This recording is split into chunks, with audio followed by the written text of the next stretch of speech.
Alright guys, I'm Brian, I'm a developer at Pantheon, and I am back with this desert tutorial. And in this tutorial I'm going to add some details to this world that we've been creating. I'm going to kind of add in a hidden city. So I'm going to start this by, again, I like actually building it out a little. Instead of just scaling this up all the way and then putting it in the world, I like to kind of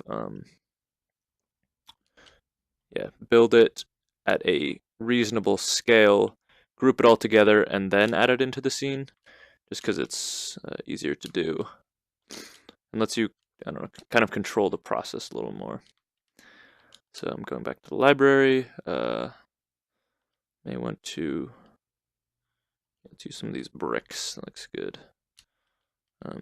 Also, something that's useful to me, like sometimes accidentally you'll like be trying to sculpt this and you'll sculpt the thing behind it, but we have this handy thing in shape where you can lock objects. So you click it once and now it's locked. So now I won't make the mistake of accidentally grabbing the ground behind it. Realize I locked this a couple times. Okay, going to sculpt. Gonna scale this down a little. Clone this.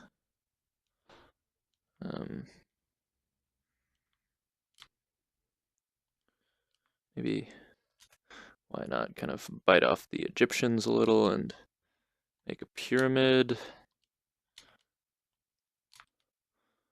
So I'm going to scale this along this axis. Rotate this. And maybe use these as columns. That's good. And generally when I'm building, I like flick my menu on and off. It's just nice because I look over here, I can place it over here, and then I can kind of work while keeping it open. It's way too big. And I can clone this. Gonna scale this down a bit. I'm gonna clone this as well. Again, it's supposed to be like an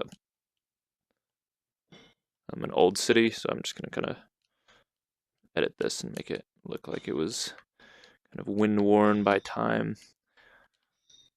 Also, I feel like all the good touches on scenes come from the little details. So I'm going to try to like add some sand like deposits on some of these. Just kind of try to make it seem like it's been here for a while. And I'm going to go to color and color these things sand colored. And we have these textures in rock. I think will work pretty well for making this seem like it's actually made of rock rather than just like this boring white material. Okay. Don't really love these sand deposits. I'm going to duplicate them.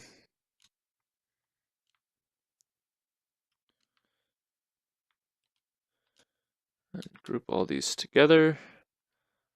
And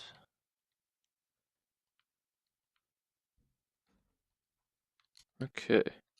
Now I can scale these all up. Kind of grab these and put them down into this world that we've made. Okay, cool. And sometimes, like, clearly here, this one doesn't really fit in with the group, so I can open up my menu, go to ungroup, click this, and now it's unparented from the group.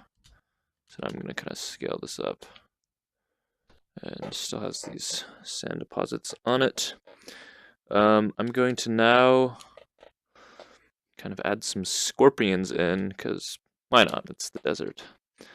And I'm going to clone these. And so when I'm making like organic objects like the scorpion, I try to think of kind of the parts of a scorpion. So its tail kind of is made up of all these little bumps. I'm imagining its kind of segmented stomach. So here's like its main body, kind of imagining it's like an ant. I have no idea if that's actually the way scorpions look, but I think probably similarly related. Okay.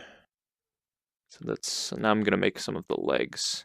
When I'm making legs, generally I think like, okay, the scorpion's gonna have a couple legs, so I'm going to start with like a base model, and then just gonna kind of change it to make like 5 permutations of it, so it doesn't look like it's been repeated a bunch of times. Okay, so I'm going to rotate this. Looks kind of leg-like, so now I'm going to group these all together and kind of try to get that going. That looks good. Okay, so I'm going to rotate this, grab this, put this here, scale it down a little, and I'm going to clone it, and now I'm going to shape this. Actually, sometimes notice how this like is unconnected. If you want to connect these two shapes, you go to Shape and go to Merge, and now when I sculpt them, they conveniently move together. So you can kind of get this more leg-like look to the scorpion. Okay, so I'm actually, that was weird. What is happening to my sensor? Okay, whew. All right, I'm back. Only threw up a little. All right, so I'm gonna clone this. I'm gonna rotate this around. And yeah, got myself a little scorpion. I kind of want to make him seem, or her, am I kidding? A little more threatening. So there are a couple ways I could do that. I could give it eyebrows. I could also give it a human head. That would be similarly disturbing. So yeah, I'm gonna do that. Give him some eyes.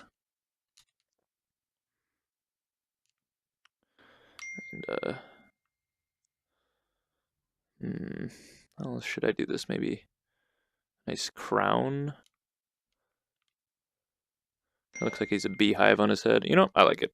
All right, cool. I'm now gonna color this thing. Don't want to draw out this tutorial too much.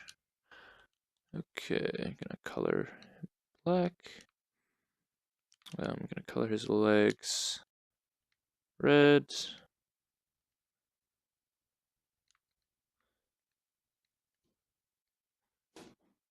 And as always, I'm gonna group this all together so I can either scale it up or down. All right, cool. All right, now we have a giant scorpion. Actually, I'm gonna make a couple of them and grab them, put them up here. Cool. And we're starting to, get a scene that has a little bit of story. The story is, scorpions have taken over an ancient Egyptian city that, seems like it could be a plot of a really shitty movie. So yeah, that's basically how we add more detail into scenes. I kind of introduce you to the way I think about modeling in Pantheon. Like if you come from a traditional 3D modeling background, you'll probably think, like in terms of extrusion, and like you'd start off with the base shape and then extrude it up and out and then make the legs. Whereas in Pantheon, you kind of think compositionally, like what are the pieces that you need to make this? I think actually you can do things a lot faster, and yeah, it ends up looking pretty good. So yep, that was the second tutorial. Thanks for watching.